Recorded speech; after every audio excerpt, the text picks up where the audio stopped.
Hello guys, एक बार आपका फिर से वेलकम टॉप मांगा एक्सप्लेन चैनल पे। आज हम लोग न्यू स्टोरी को स्टार्ट करने वाले हैं और जिसका वादा करता हूँ मैं कि इसका एंड जरूर करूंगा जब तक कि राइटर्स चैप्टर को डालता रहेगा, क्योंकि ये मांगा बहुत ज्यादा स्पेशल है जिसके लिए सिर्फ मैं आप लोगों से 15 मिनट मांगता हूँ और उसके बाद तो स्टोरी आप लोग खुद छोड़ के नहीं जाओगे। और हाँ दोस्तों, इस स्टोरी में सबसे मेन चीज, आप लोग को बलून की कमी बिल्कुल नहीं महसूस होगी। हमारा कैरेक्टर दूसरी दुनिया से बिलोंग करता है और इसी के साथ हमारी स्टोरी स्टार्ट होती है। राइटर हमें बताता है इस दुनिया के अंदर जो स्ट्रॉन्ग लोग होते हैं कमजोर लोगों को खा जाते हैं, मतलब कि बढ़ने नहीं देते, और इस तरह से स्ट्रॉन्ग लोग इस दुनिया पर राज करते हैं। कौन लोग हाई पोस्ट पे आने वाले हैं इस चीज का निर्णय वहाँ पर बैठे हुए पावरफुल लोग करते हैं, मतलब कि बोला जाए तो सब कुछ वहाँ पर पावर ही तय करती है। यहाँ पर बैठे हुए सबसे मेन रिस्पेक्टेड लोग में 3 वेनरेबल्स और 4 सेंट्स हैं जो इस कॉन्टिनेंट में इस समय पर हर किसी चीज का फैसला करते हैं। सभी लोग उनका सम्मान करते हैं क्योंकि वो सबसे रिस्पेक्टेड हैं। वहाँ पर 4 सेंट्स ने 4 स्कूलों को खोला और उनके डिसाइपल अलग अलग देश में फैले हुए हैं, जबकि उनमें से 3 सेंट्स जो सबसे ज्यादा रिस्पेक्टेड हैं, उन्होंने खुद को दुनिया के मामलों से बिल्कुल अलग कर दिया। उनकी इन पोजीशंस को लेना दूसरों के लिए इम्पॉसिबल है। यहाँ पर जो सेंट्स मौजूद हैं वो इस कॉन्टिनेंट पे पूरी तरह से रूल्स करते हैं और सारे के सारे जिंदा लोग उनको फॉलो करते हैं, क्योंकि जो लोग भी उनका विद्रोह करेंगे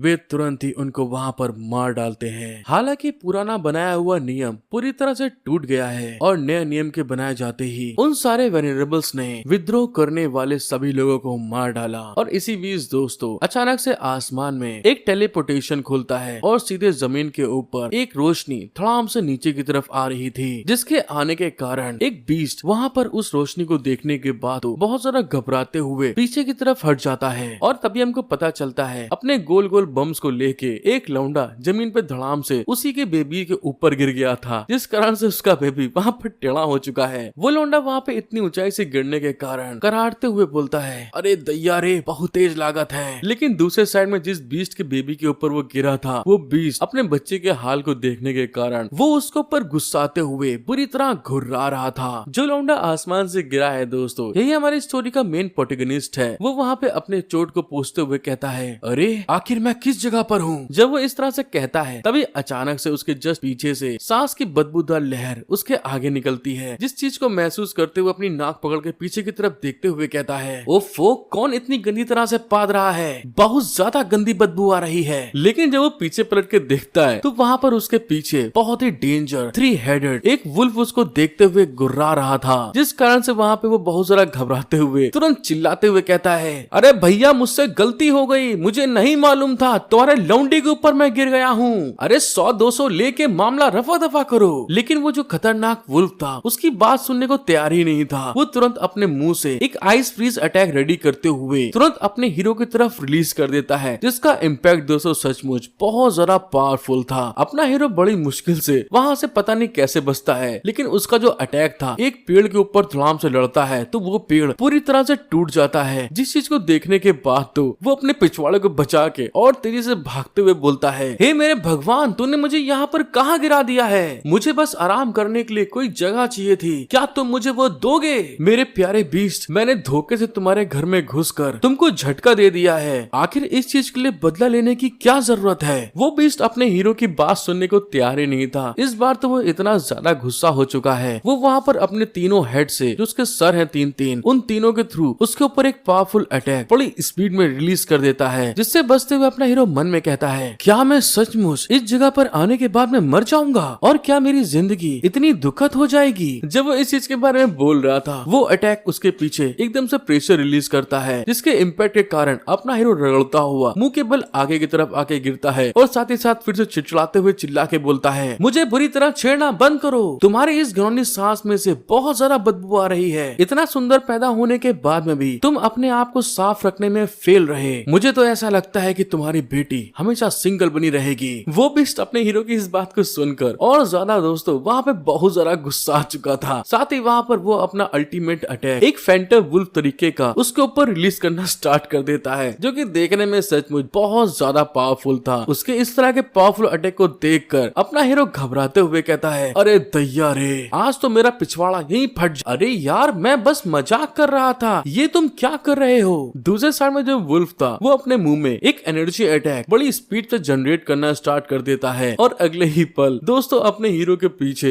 एक पावरफुल एनर्जी बॉल का स्पिरिचुअल अटैक सीधे उसकी तरफ आगे बढ़ रहा था और वहाँ पे वो उसके आगे आगे भागते हुए चिल्ला के बोलता है, हाय दैयारे, हमसे गलती हुई गई होए, प्लीज कोई तो आओ, मुझे बचा लो यहाँ पे। वो वहाँ पर भागते हुए अपने मन में बोलता है, हुआ जिया टेक्निक इन्फिनाइट मिरेकल करती है, ऐसा मूव जो स्ट्रॉन्ग विंड को जनरेट करता है और एक ब्लड रेनबो को क्रिएट करता है। पावर और स्पीड 3 गुना बढ़ जाती है। जिस चीज को फील करते हुए अपना हीरो मन में कहता है, अरे क्या ये वही हुआ जिया टेक्निक नहीं है जिसे मैं बचपन में प्रैक्टिस किया करता था? आखिर ये बेफजूल की टेक्निक मेरे दिमाग में क्यों आई है? जैसे ही अपना हीरो उस टेक्निक के बारे में फील करता है, अचानक से उसकी बॉडी में वहाँ पर स्पिरिचुअल एनर्जी जनरेट होना स्टार्ट हो जाती है, जिसको महसूस करते हुए वो हैरान होकर कहता है, मेरी पावर यहाँ पर बढ़ रही है। भाड़ में जाए जो कुछ भी सीखा मैंने, मुझे इस समय अपनी जान को बचाना है। हे भगवान, ये तुम मेरे साथ में क्या खेल खेल रहे हो? क्या तुम ये चाहते हो कि मैं यहीं पे मर जाऊं? तो फिर मैं तुम्हारे इस प्लान के साथ चलने से इनकार करता हूँ। अपना हीरो इतनी स्पीड में आगे बढ़ता है कि अचानक से आगे जाने के साथ में डिसअपियर हो जाता है। दूसरी साइड में वो टेक्निक बड़ी स्पीड में उस जगह पर जाके लड़ती है और हमको पता चलता है अपने हीरो की स्पीड इतनी ज्यादा तेज हो गई थी, वो आगे बढ़ते हुए अपने आप को रोक ही नहीं पा रहा था। वो भागता वो आगे की तरफ बढ़ रहा था। जब वो वहाँ पर उस टेलीपोर्टेशन से आगे की तरफ निकलता है तो आगे निकलने के बाद में वो थोड़ा सा रिलैक्स होते हुए बोलता है, उफ,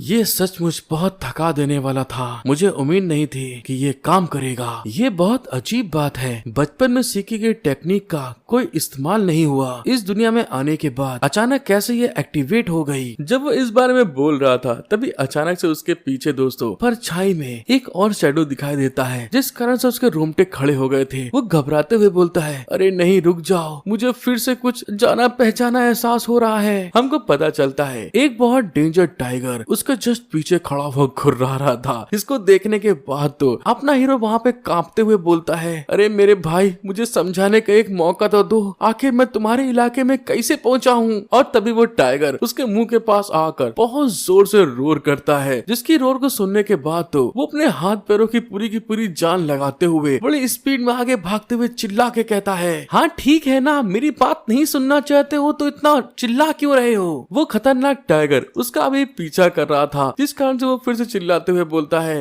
हे भगवान, ये किस चक्कर में तुमने मुझे फंसा दिया है? मैं जितना भी तेज भाग रहा हूँ, साला कोई ना कोई मुझे मारने की कोशिश कर रहा है। वो इस बात को बोलते हुए जैसे एक झाड़ी की तरफ से निकल के आगे की तरफ बढ़ता है तो नीचे दोस्तों वहाँ पे जमीन नहीं थी और तभी हमें पता चलता है उस जमीन के नीचे एक लड़की वहाँ पर मौजूद थी, जिसको क्रॉस करता हुआ अपना हीरो आगे बढ़ रहा था। और जब उस लड़की को हमें दिखाया जाता है तो वो सचमुच बहुत सुंदर, लाजवाब, बड़े बड़े लल्लन टाप पटाखा माल थी। अपने हीरो को आते हुए देखकर वहाँ पर वो बहुत ज्यादा घबरा चुकी थी, जिस चीज को देखकर अपना हीरो से चिल्ला के बोलता है, हे लड़की, जल्दी से मेरे सामने से हट जाओ तुम, क्योंकि इसके पैरों के नीचे जमीन नहीं थी, जिस कारण से वो सीधे उस लड़की के ऊपर धड़ाम से जाके गिर गया था। और साथ ही साथ दोस्तों हमें पता चलता है जो उसका मुंह था सीधे उसके बलून में जाकर घुस गया था। वो लड़की वहाँ पर इस तरह के झटके के कारण एकदम ढीली सी हो चुकी थी और जब उसको होश आता है तो वहाँ पर अपने हीरो का मुंह उसके बलून के अंदर घुसा हुआ था, जिस कारण से वो ब्लश करते हुए एकदम से घबरा गई थी। और दूसरी तरफ जब अपना हीरो सर उठा के देखता है तो दोस्तों उसकी नाक से वहाँ पर बल से खून निकल आया था, जैसा कि हर जापानीज मांगा में होता है। इस तरह की हरकत को होते हुए देखकर वो लड़की बहुत जरा गुस्से में अपने हीरो के गाल के ऊपर तमाचा मारते हुए चिल्ला के बोलती है, तू ठरकी कमीने इंसान, ये तू क्या कर रहा है? तो दोस्तों बताइए आपको पहला एपिसोड कैसा लगा? अभी तो बस स्टार्टिंग है, आगे और जरा बवाल होना बाकी है। आपको वीडियो पसंद आई है तो सोच क्या रहे हो? तुरंत अभी जाके सब्सक्राइब, लाइक, कमेंट कर दो, क्योंकि आगे की स्टोरी बहुत जरा बिंदास होने वाली है। और अपने दोस्तों को भी शेयर करना बिल्कुल मत भूलना। जब वो लड़की वहाँ पे इस तरह चिल्ला रही थी, अपने हीरो को तमाचा मार रही थी, तभी अचानक से जो अपने हीरो के पीछे भयानक टाइगर पड़ा हुआ था वो वहाँ पर उस क्लिफ के ऊपर से जंप लगा देता है उसको मारने के लिए। जिस चीज को देखते हुए अपना हीरो तुरंत सेक्सी ललनटा पटाखा माल को हटाते हुए बोलता है, जल्दी हटो यहाँ से। वो खतरनाक टाइगर नीचे उतरते हुए अपने पंजों का अटैक सीधे हीरो की पीठ के ऊपर कर देता है, जिसकी लाइन अपने हीरो के पीठ पे पड़ते ही बहुत ज्यादा खून निकलना स्टार्ट हो गया था। वो वहाँ पर बेहोश होते हुए अपने मन में बोलता है, मुझे नहीं पता था कि मैं खाए जाने के बाद वापस धरती पर आ जाऊंगा या नहीं। मैं यहाँ अपनी बॉडी के साथ आया हूँ। जैसे वो खतरनाक टाइगर और अटैक अपने हीरो पे करने वाला था, अचानक से एक ओल्ड मैन उस टाइगर के ऊपर अपनी स्वॉर्ड का एक पावरफुल अटैक कर देता है। उस स्वॉर्ड इम्पैक्ट के कारण वो टाइगर घायल होते हुए तुरंत रगड़ता हुआ पीछे की तरफ चला गया था। जिस लड़की के साथ में अभी अपना हीरो बलून में लड़ा था, वो लड़की उस ओल्ड मैन को देख के चिल्ला के कहती है, ग्रैंडपा। वो ओल्ड मैन अपनी पोती से पूछता है, मेरी बच्ची क्या तुम ठीक हो? वो लड़की वहाँ पे हंसते हुए कहती है मैं बहुत इंटेलिजेंट हूँ, इसमें कोई शक नहीं है कि मैं ठीक हो जाऊंगी, लेकिन मुझे लगता है कि वहाँ पर एक लड़का पड़ा हुआ है। यहाँ पर दोस्तों चीटिंग हुई है अपने हीरो के साथ, क्योंकि उसी ने इसकी जान बचाई है और सारा क्रेडिट ये लौंडिया ले गई। वो जो टाइगर था वो वहाँ से चला गया था और ओल्ड मैन जो उसके ग्रैंडपा हैं अपने हीरो को देखते हुए बोलते हैं, अच्छा तो तुम इस लड़के के बारे में बता रही थी। अपने हीरो के जख्म को देखकर वो लड़की घबराते हुए बोलती है, अरे ये क्या ग्रैंडपा, उसका तो बहुत खून निकल रहा है। ग्रैंडपा जब देखते हैं वो टाइगर निकल के जा रहा है, उसकी तरफ आगे बढ़ते हुए अपनी पोती से बोलते हैं, मैं नाइट पैंथर से निपट लूंगा, तुम उस आदमी का ख्याल रखो। वो लड़की तुरंत अपने बड़े बड़े बलूनों के पास में अपने हीरो के चेहरे को चिपकाते हुए बोलती है, हे क्या तुम ठीक हो? क्या तुम अपनी आंखों को खोल सकते हो? अपना हीरो वहाँ पे गरम गरम कुछ महसूस करते हुए अपने मन में कहता है, बहुत ज्यादा दर्द हो रहा है, लेकिन अगर मुझे ऐसी लड़की प्रोटेक्ट करे तो मैं मर भी सकता हूँ। सचमुच ये गर्माहट इसके लायक है। हमारा सीन शिफ्ट होता है। अपना हीरो सबकॉन्शियस माइंड के अंदर बड़ी स्पीड से नीचे की तरफ गिरते हुए कहता है, ये बहुत अंधेरा भरा है, ये किस तरह की जगह है और मैं कहाँ पर आ गया हूँ? और तभी दोस्तों जो भी अपने हीरो ने टेक्निक का इस्तेमाल किया था, हुआ जिया न्यायगोंग टेक्निक उसकी लेकिन तभी वहाँ पर कुछ लड़के उसकी पूरी तरह मौज लेते हुए बोलते हैं ये तो बेवकूफ है। जो लोग कल्टीवेशन पे विश्वास करते हैं, क्या वे सभी मजबूत हैं? क्या तुमने बहुत सारे नोवेल पढ़ रखे हैं? आखिरकार उसके माँ बाप नहीं है, नॉर्मल बात नहीं होगी वो तो बस एक अनाथ लौंडा है। फिर हमारा सीन शिफ्ट होके कुछ समय बाद आ गया था, जहाँ पर अपने हीरो ने पहली बार एक लड़की को प्रपोज किया, तो वहाँ पर उस लड़की ने तुरंत उस फूल को हाथ मार कर फेंकते हुए कहती है, तुम क्या सोच रहे थे? क्या तुमने ये सोचा कि मुझे सिर्फ कुछ गुलाब के फूल दे के पटा सकते हो? पहले अपने आप को देखो, मैं तुम्हारे आसपास कहीं भी नहीं रहना चाहती अगर मैं शर्त नहीं हार गई होती। अपना हीरो शॉक्ड होते हुए मन में बोलता है, क्या कहा? तुम शर्त हार गई? मैंने आखिरकार उसे गलत समझा मुझे पता था कि कोई भी मुझे पसंद नहीं करेगा। अपना हीरो बहुत ज्यादा उदास होकर टूट चुका था, जिस कारण से वो गेम खेलना स्टार्ट कर देता है। गेम खेलते हुए हमको बताता है ऑनलाइन दोस्त के अलावा और कौन मुझसे दोस्ती करने को तैयार होगा। अपना हीरो इतना ज्यादा बेइज्जत हो चुका था कि सभी लोग उसकी मौज उड़ाते थे। वो अपना पूरा टाइम गेम को ही खेलते बिताना स्टार्ट कर देता है, जहाँ पर उसके हाल गेम खेलते खेलते बुरे हो चुके थे। उसकी आंखों के नीचे काले घेरे पड़ चुके हैं। वो वहाँ पर हमको बताता है, मैं जो जिंदगी अब तक जी रहा हूँ शायद हो सकता है कुत्तों से भी बदतर है। कितना अच्छा होता अगर ये सब मेरे लिए सिर्फ डरावना सपना होता। इस बात को बोलते हुए वहाँ पर वो रो रहा था। तभी अचानक से उसको आवाज आती है, हे आलसी लौंडे जागो। जब वो अपने आंखों को धीरे से खोल के देखता है तो वहीं पे दोस्तों वो लड़की थी, जिसको तुरंत वो हाथ पकड़ के अपनी तरफ बड़ी स्पीड में घसीट लेता है। अचानक से ऐसे रिफ्लेक्शन को देखकर वो लड़की वहाँ पे घबरा सी गई थी और अगले ही पल वो लड़की तुरंत अपने हीरो की बाहों में आके गिरती है। जो सीन देखने में सचमुच दोस्तों बहुत ज्यादा रोमांटिक था। अचानक से खींचे जाने के कारण उन दोनों का जो फेस था एकदम पास आ चुका था, लेकिन तभी अपना हीरो घबराते हुए बोलता है, हे तुम कौन हो? यहाँ पर दोस्तों अपना हीरो सचमुच बहुत बुड़बक है, अच्छे खासे सीन को खराब कर दिया। आगे सीन बनने वाला था यार। वो लड़की वहाँ पे घबराते हुए बोलती है, तुम मेरे साथ ये क्या कर रहे हो? अपना हीरो भी शर्मिंदा होते हुए कहता है, प्लीज मुझे माफ कर देना, मैंने बस एक सपना देखा और थोड़ा सा परेशान हो गया था। तभी वहाँ पर कोई चिल्ला के बोलता है, लियू फेंग तुरंत यहाँ पर आओ, तुम्हें काम करना है। जिस आवाज को सुनने के बाद तो वो दोनों वहाँ पे घबरा से गए थे। वो लड़की तुरंत वहाँ पे अपने हीरो को धक्का देते हुए बोलती है, जल्दी करो और तैयार हो जाओ, और हाँ मैंने तुम्हारे लिए कुछ नए कपड़े खरीदे हैं। अपना हीरो बड़ी मुश्किल से आगे बढ़ते हुए बोलता है, हाँ हाँ ठीक है मैं जा रहा हूँ। फिर हमें एक आसमान दिखाते हैं जहाँ पर ड्रैगन उड़ रहे थे और साथ ही साथ दोस्तों कुछ कॉन्टिनेंट भी वहाँ पर आसमान में मौजूद थे। तभी हमें अपना हीरो बताता है, मुझे इस दुनिया में आए हुए आधा महीना हो गया है। सचमुच समय बड़ी तेजी से भाग रहा है। मैं साफ तौर पर एक गेम खेलने वाला आदमी था जो नेट कैफे में घूमता रहता था, और फिर भी मैं बदकिस्मत लोगों में से एक बन गया और कंप्यूटर के विस्फोट के कारण मर गया। इसलिए इस जगह पर ट्रांसमिग्रेट हो गया, ये लैंड कॉन्टिनेंट में। अपना हीरो उस पल को याद करता है जब पहली बार इस दुनिया में आया था, तो उस 3-हेडेड वुल्फ ने अपने हीरो को मारने के लिए किसी भी तरह की कोशिश नहीं छोड़ी थी, जिससे बचते हुए अपना हीरो यहाँ पर आ पहुंचा, जहाँ पर उसकी जान बचाने के लिए वो दोनों भागे थे। जिस चीज को फील करते हुए अपना हीरो बोलता है, भगवान का शुक्र है वेर और ग्रैंडपा ने मुझे बचाया और मुझे अपने साथ वापस भी ले आए। ये लैंड कॉन्टिनेंट में कोई भी इंसान पावर और मैजिक को कल्टीवेट कर सकता है, जिसकी पावर 11 स्टेज में सबसे कमजोर से लेकर सबसे मजबूत तक फैली हुई है। 9th स्टेज पर पहुंचने पर इंसान को मास्टर का टाइटल मिलता है। जब वे सबसे हाईएस्ट लेवल पे पहुंचता है तो उन्हें सेंट कहा जाता है। वेनरेबल 11 से आगे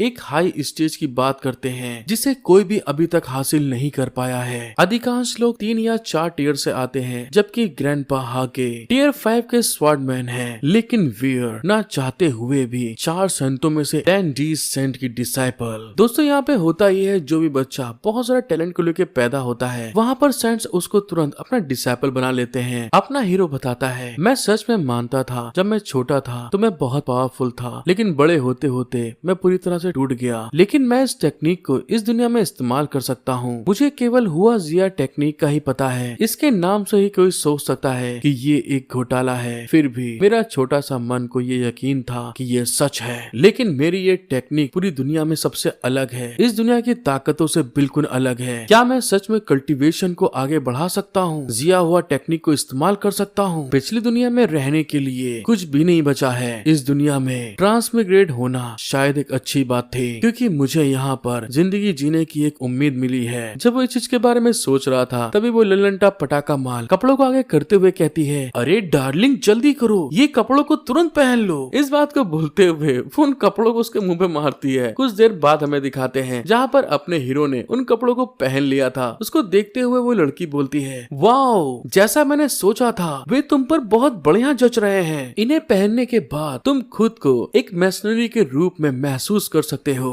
अपना हीरो उसकी बात सुन के अजीब सा मुंह बनाते हुए बोलता है, क्या तुम मेरी तारीफ कर रही हो या तुम मेरी मौज उड़ा रही हो? वो लड़की तुरंत अपने हीरो के कपड़ों को ठीक करते हुए कहती है, तुम बेवकूफ हो, ये छोड़ो, मैं तुम्हारे लिए करूंगी। उस लड़की को इतना क्लोज आकर अपनी केयर करते हुए देखकर अपना हीरो मन में कहता है, उफ़ो, ये लड़की तो सचमुच बहुत प्यारी है, साथ ही वो मेरे साथ बहुत अच्छी है। इससे पहले कोई भी लड़की मेरे साथ इतनी अच्छी नहीं रही। इस चीज को सोचते हुए वो वहाँ पर ब्लश कर रहा था। फिर हमारा सीन शिफ्ट होता है, जहाँ पर कोई चिल्ला के कहता है, हे वेयर, मुझे वोडका की बोतल ला के दो। और हमको पता चलता है जो वहाँ पर इतनी शानदार कपड़े पहनाए गए थे, वहाँ अपने हीरो को वेटरिंग कराने के लिए पहनाए थे। दूसरा इंसान वहाँ पे चिल्ला के बोलता है, वेयर, मेरे ग्लास को फिर से फ्रूट बियर से भरो। वेयर, जो सचमुच बहुत ललनटा पटाखा माल है, वहाँ पर फ्रूट बियर को आगे लाते हुए कहती है, अरे मुझे समय दो थोड़ा, मैं आ रही हूँ। लेकिन दूसरी तरफ अपने हीरो की किस्मत देखो, जितने भी ग्लासेस वहाँ पे खाली हो रहे थे, वो सारे के सारे ग्लासेस का टप वहाँ पे बेचारे अपने हीरो को पकड़ाया गया था। वियर अपने हीरो का हौसला बांधते हुए बोलती है, अरे आराम से,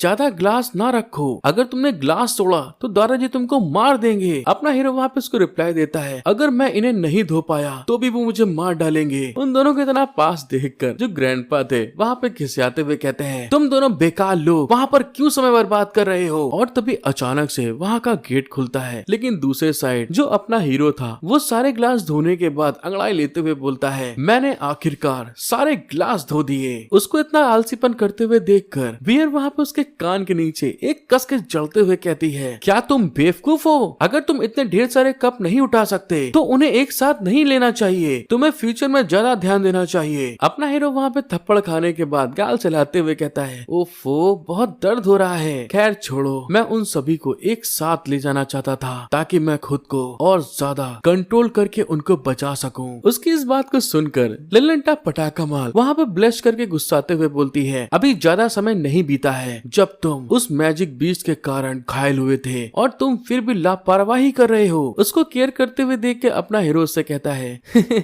मुझे माफ कर दो, मैं ऐसा दोबारा नहीं करूंगा। वेयर उसको तुरंत माफी मांगते हुए देख के हैरान होकर कहती है, तुम इतने सिंपल माइंडेड वाले इंसान कैसे हो? उस समय जंगल में तुम मुझे जानते भी नहीं थे, तो फिर तुमने मुझे क्यों बचाया? क्या तुमको मरने से डर नहीं लगता? अपना हीरो वहाँ पे कठोर लौंडा बनते हुए बोलता है, उस समय मैं बस तुम्हें बचाना चाहता था, मैंने सच में इसके बारे में नहीं सोचा था। वैसे भी तुम्हारी जिंदगी मेरी जिंदगी से बहुत ज्यादा इम्पोर्टेंट है, और इसके अलावा मेरे जैसा इंसान जिसका कोई रिश्तेदार या दोस्त नहीं है, जो अपनी जिंदगी में बहुत ज्यादा परेशानी को झेल रहा था, अगर मैं मर भी जाऊं तो भी किसी को परवाह नहीं होगी। अपने हीरो की बात सुनकर जो उसकी गर्लफ्रेंड थी वहाँ पे खिसियाते हुए बोलती है, तुमको इस तरह की बातें कहने की किसी ने परमिशन नहीं दी है। किसी से मतलब दोस्तों उसकी गर्लफ्रेंड से था, जिसकी बात सुनकर तो वहाँ पर अपना हीरो हैरान हो गया था। साथ ही उसकी गर्लफ्रेंड आगे बोलती है, मैं तुम्हारी फिक्र करती हूँ, मैं अब से तुम्हारी फैमिली का एक हिस्सा हूँ। कितना अच्छा है ना? इस बात को बोलते हुए वो वहाँ पर ब्लश कर रही थी। उसकी इस बात को सुनकर तो अपना हीरो भी खुश होते हुए कहता है, हाँ इस बात को सुनकर मुझे बहुत अच्छा लगा। लेकिन तभी अचानक से उसके जस्ट पीछे मिलिट्री सोल्जर के कपड़े पहने हुए कुछ लोग आगे की तरफ बढ़ रहे थे, और तभी उसमें से एक लौंडा वियर के साथ अपने हीरो को देखकर खिसियाते हुए बोलता है, तुम बदसूरत आदमी कौन हो? मेरी मंगेतर से दूर हो जाओ। वियर, तुम उसके साथ क्या कर रही हो? अपने हीरो ने जब इस बात को सुना था उसको वहाँ पे एक झटका सा लग गया था। वो शॉक्ड होते हुए बोलता है, क्या कहा? तुम्हारी मंगेतर? वो वहाँ पर अपनी गर्लफ्रेंड से पूछता है, वियर उसने अभी तुमको अपनी मंगेतर कहा, क्या ये सच है? वियर अपने हीरो को बताती है, नहीं ये सच्चाई नहीं है। फिर वो अपने हीरो से कहती है, तुम्हें पहले वापस जाना चाहिए, मैं इसको अपने हिसाब से हैंडल कर लूंगी। लेकिन जो दूसरा लौंडा था वहाँ पे खिसियाते हुए कहता है, हे तुम कौन हो? क्या तुम यहाँ पर पार्ट टाइम करने वाले नौकर हो जिसे ग्रैंडपा हाके ने काम पर रखा है? ये मत भूलना कि वो सेंट डिसाइपल है, जिसके मास्टर लैंडी है, लैंडशी एकेडमी के प्रेसिडेंट, सबसे ज्यादा सम्मान रखने वाले। मेरे जाने मन, तुम्हें इन जैसे लोअर ग्रेड के लोगों से बातचीत नहीं करनी चाहिए, नहीं तो तुम्हारे स्टेटस पर असर पड़ेगा। उसकी बात सुनकर अपने हीरो की गर्लफ्रेंड वहाँ पे खिसियाते हुए चिल्ला के बोलती है, वो मेरी फैमिली का गेस्ट है, इसका तुमसे कोई लेना देना नहीं है। ले रू, मैं तुमसे फिर से ये कहने जा रही हूँ, मैं तुमसे कभी भी एंगेजमेंट नहीं करूंगी। जिस बात को सुनने के बाद तो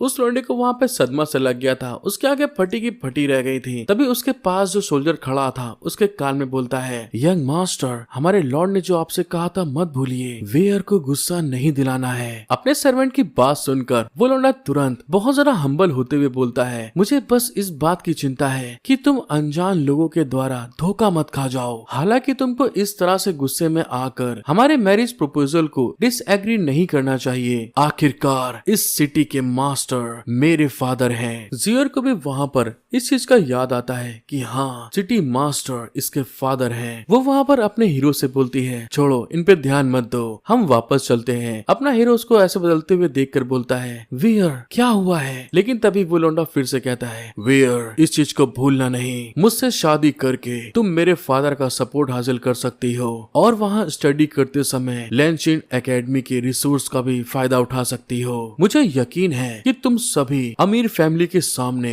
एक मजबूर भिखारी की तरह नहीं दिखाना चाहोगी। मैंने सही कहा ना? वेयर उसकी इस बात को सुनकर वहाँ पर बहुत ज्यादा गुस्सा हो चुकी थी। लेकिन तभी अचानक से अपना हीरो वहाँ पे सामने आते हुए चिल्ला के कहता है, तुम बहुत ही ज्यादा बदतमीज और कमीने इंसान हो। मैं इस चीज पर यकीन नहीं कर सकता कि तुम सच में अपने फैमिली के बैकग्राउंड का इस्तेमाल करके उसे तुमसे शादी करने के लिए मजबूर कर रहे हो। आखिरकार तुम उसकी बेइज्जती कर रहे हो। अपने हीरो की बात सुनकर जो उसके सर्वेंट थे तुरंत तलवार निकाल के आगे बढ़ते हुए कहते हैं, यंग मास्टर उसके साथ बातचीत करने की जरूरत नहीं है, इसे हम संभाल लेंगे। यंग मास्टर भी वहाँ पर बहुत ज्यादा घमंडी होते हुए कहता है, हाँ ठीक है, ध्यान रखना तुम लोग उसे जल्दी से मारो, मैं उसे मेरी बेइज्जती करने की कीमत चुकाने दूंगा। जल्दी करो, जाओ और उसे पकड़ लो। अपने मास्टर की बात सुनकर जो उसके सर्वेंट थे वो तुरंत अपनी स्वॉर्ड निकाल के बड़ी स्पीड में अपने हीरो की तरफ आगे बढ़ रहे थे। दूसरी साइड में अपना हीरो अपनी गर्लफ्रेंड का हाथ पकड़ के वहाँ से हट जाता है, और अगले ही पल वो अपनी स्पीड को यूज करके जिगजैग करते हुए जो सर्वेंट उसकी तरफ अटैक करने के लिए आ रहे थे बच के आगे की तरफ जाते हुए बोलता है, क्या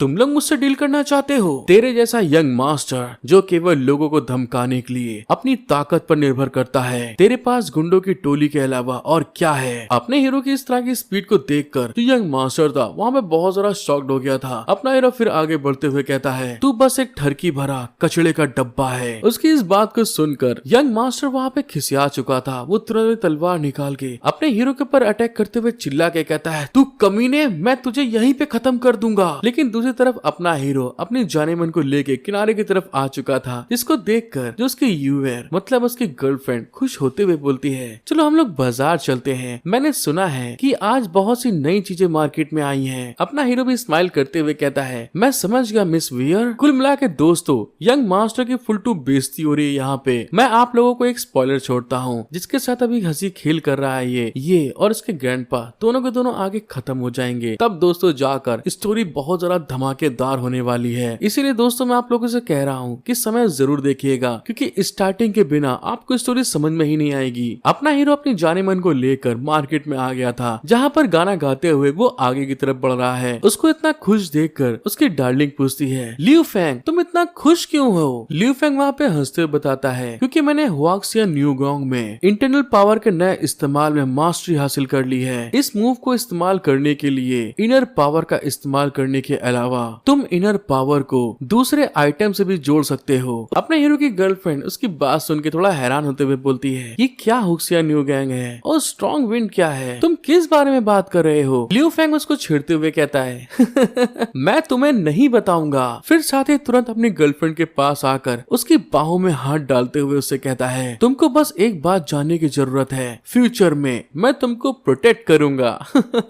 यहाँ पर दोस्तों अपना हीरो बिल्कुल बावरा सा हो चुका है। वैसे तुम्हारा इस तरह से पकड़ने के बारे में क्या ख्याल है? वियर को अचानक से फील होता है कि अपना हीरो तो बहुत सारा क्लोज आ गया है, जिस कारण से वहाँ पे वो ब्लेस करने लगती है। और अगले ही पल, जैसा कि लड़के का स्वभाव है, जब तक कि तुम प्रपोजल पूरी तरह क्लियरफाई नहीं कर देते, अगर तुम आसपास आए तो जूते खाने के अलावा कुछ नहीं होता है, भले ही वो तुमको बहुत प्यार करे। वहाँ पर वो तुरंत उसके गाल पे धक्का मारते हुए कहती है, हे तुम दूर हट जाओ। उसने इतनी तेज मारा था कि दोस्तों उसके गाल पे तो वहाँ पे सूजन सी आ गई थी। वो वहाँ पे दर्द के कारण करहार रहा था। और कुछ ही देर में हमको दिखाया जाता है जो वियर थी बहुत सारा गुस्से में अपने हीरो को मारने के लिए पीछा कर रही थी। जिस चीज को देखकर वो आगे की तरफ भागते हुए कहता है, चलो हम रेस लगाते हैं। बियर बार में आखिरी पहुंचने वाला इंसान कपड़े धोने के लिए जिम्मेदार होगा। वो उसका पीछा करते हुए खिसिया के कहती है, तुम धोखेबाज हो, तुमने पहले भागना स्टार्ट किया है, मेरे लिए रुक जाओ तुम। कुछ देर के बाद वो लोग अपने बियर बार के पास पहुंच गए थे, जहाँ पे अपना हीरो गेट खोलते हुए बोलता है, ग्रैंडपा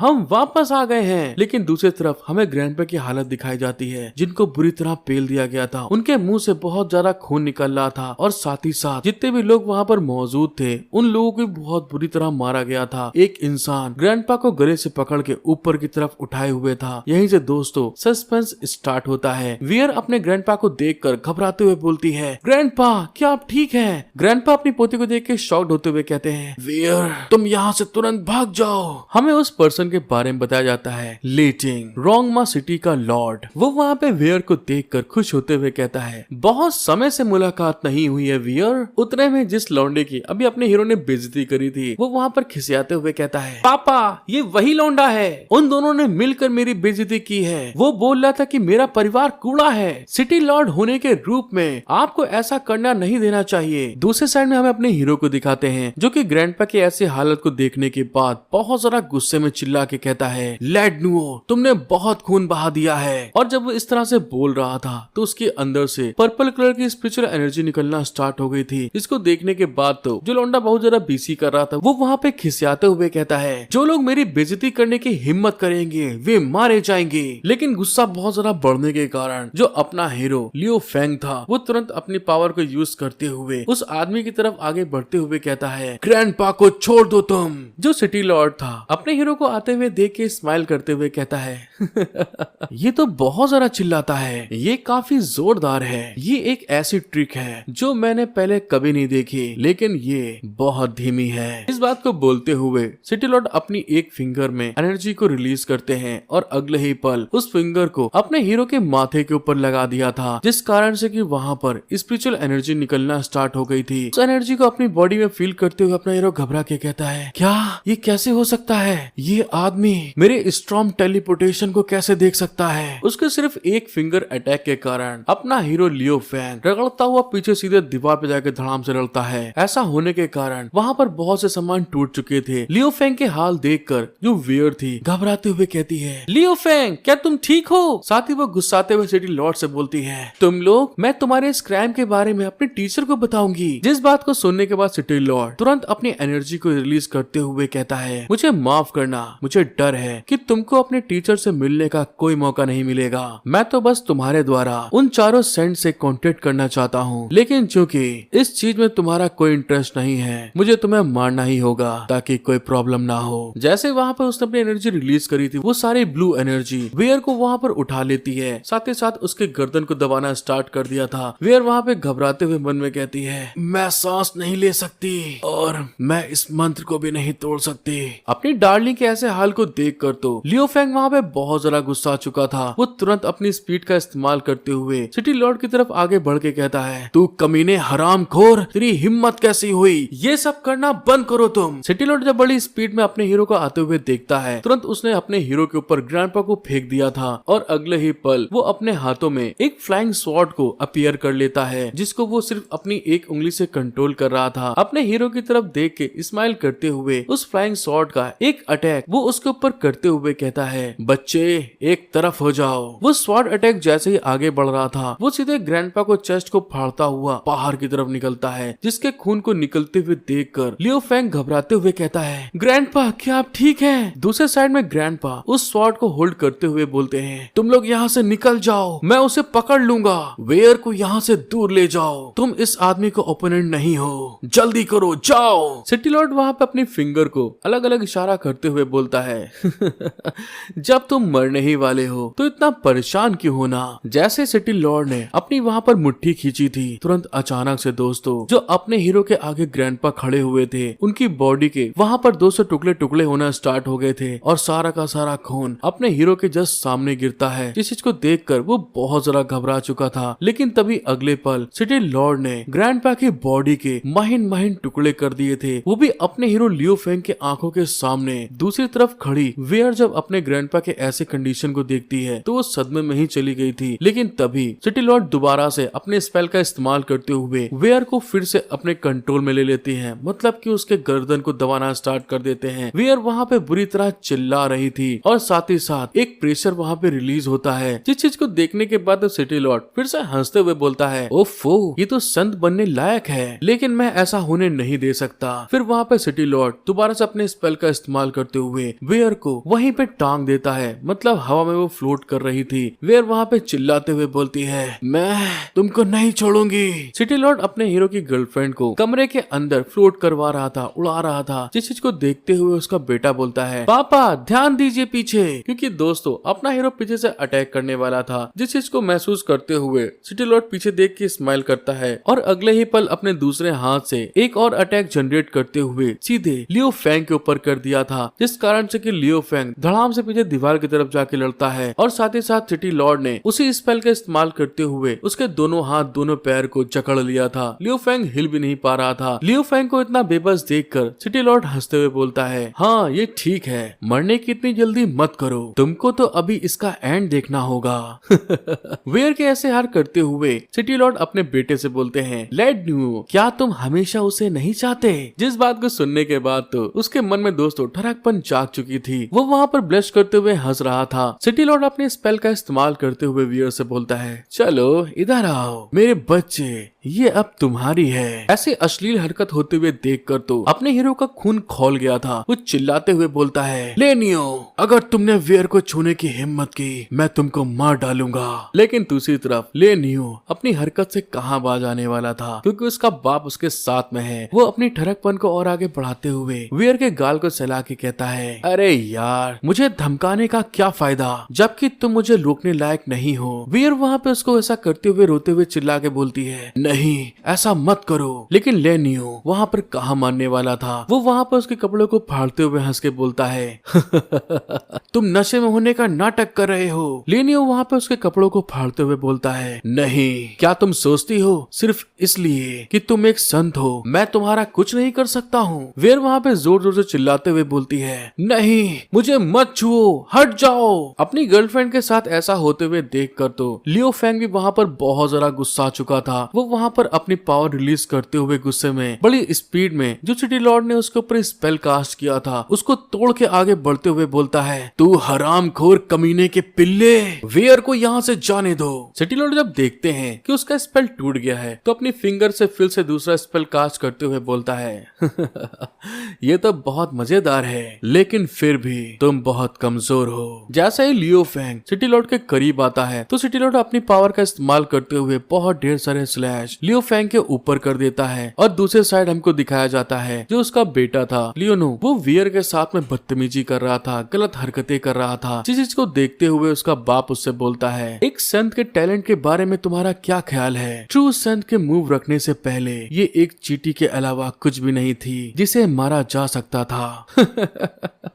अगर वियर का टीचर मुझे ढूंढ ले तो मैं क्या बताऊं? चलो ठीक है, मैं तुमको बता देता हूँ कि एक बच्चा जो नहीं जानता कि वो कहाँ से आया, उसने वियर पर एक जानलेवा हमला कर दिया और मैंने बचाने के लिए तुम्हारे सर को उड़ा दिया। इस बात को सुनकर जो लियो फेंग था खिसियाते हुए कहता है, तू हरामखोर कमीना है एक नंबर का। उसकी बात को सुनते हुए सिटी लॉर्ड हंस के फिर बोलता है, हाँ तुम अभी सही बोल रहे हो, चलो ठीक है अब मर जाओ और नरक में जाओ। इस बात को बोलते हुए सिटी लॉर्ड वहाँ पे अपने स्पेल को कास्ट करना स्टार्ट कर देता है, लेकिन तभी अचानक से वहाँ पर कुछ होता है दोस्तों। एक बहुत पावरफुल प्रेशर वहाँ पे रिलीज हो गया था, जिस चीज को फील करते हुए सिटी लॉर्ड कहता है, क्या ये क्या हुआ? और जब उस साइड देखता है तो जोयर अपनी सेंट वाली पावर का इस्तेमाल कर रही थी, जिसकी पावर के आगे उसका लौंडा तो वहाँ पे टेढ़ा हो चुका था। उसके चारों तरफ बहुत ढेर सारी एनर्जी रिलीज हो रही थी। अगले ही पर जोयर वहाँ पे एक अलग ही तरह की एनर्जी का इस्तेमाल करना स्टार्ट कर देती है। साथ ही वहाँ पर स्माइल करते हुए अपने हीरो से कहती है, लियो फेंग तुम मेरी चिंता मत करो। दूसरे साइड में लियो फेंग को सिटी लॉर्ड अपनी मैजिक पावर के थ्रू कैद करके रखा था, लेकिन वियर की ऐसी पावर को देखकर सिटी लॉर्ड बहुत ज्यादा घबराते हुए बोलता है, नहीं ये बहुत बुरा हुआ,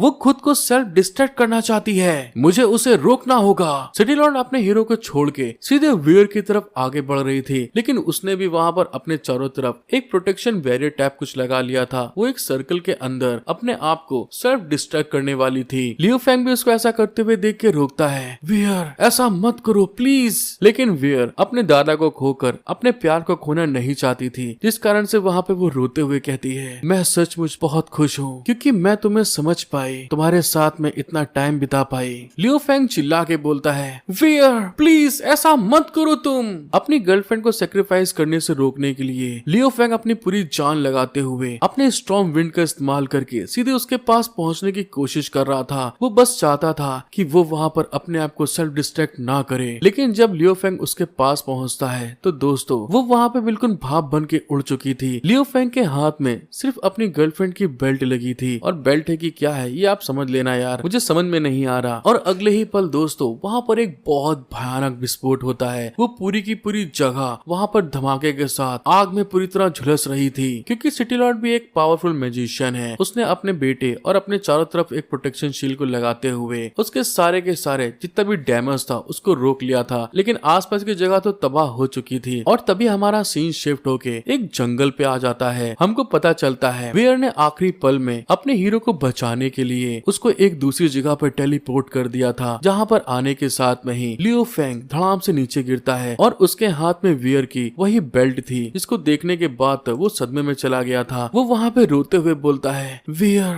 ग्रैंडपा नहीं ऐसा नहीं हो सकता। उसके आंसू वहाँ पे रुकने का नाम ही नहीं ले रहे थे। वो खिसियाते हुए चिल्ला के कहता है, मुझे उन कमीनों को मारना होगा, वियर मैं तुम्हारा बदला लूंगा। अब दोस्तों इस एपिसोड से समझ में आ चुका होगा आपको कि ये आगे की सीरीज क्या धमाकेदार होने वाली है। आपको वीडियो पसंद आई है तो सोच क्या रहे हो यार, जल्दी जाओ लाइक सब्सक्राइब के बटन को ठोक दो और कमेंट करके बताओ कि आपको वीडियो कैसी लगी, और साथ ही